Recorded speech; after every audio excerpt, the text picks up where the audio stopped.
बिस्मिल्लाहिर्रहमानिर्रहीम। अस्सलाम वालेकुम नाज़रीन। सर्दियों की आमद के साथ ही वगन शहर में खुश्क मेवाजात की कीमतें आसमानों से बातें करने लग पड़ी हैं।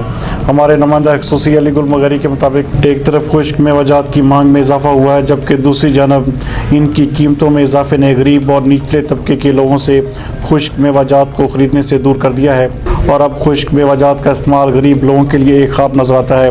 खुश्क मेवाजात में चलगोज़ा 4800 रुपये से बढ़कर 7000 रुपये, बादाम 1600 रुपये से बढ़कर 2000, जबकि काजू 2000 रुपये से बढ़कर 2600 रुपये में फ़रोख्त होने लगा है।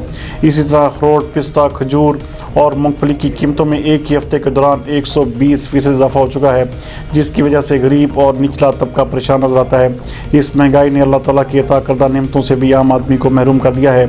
अवाम ने वज़ीर आला सिंध, कमिश्नर लाड़काना और प्राइस कंट्रोल कमेटी से मुतालबा किया है कि खुश्क मेवाजात की कीमतों में नुमायाँ कमी की जाए ताकि गरीब और निचला तबका सर्दियों में खुश्क मेवाजात का इस्तेमाल कर सके।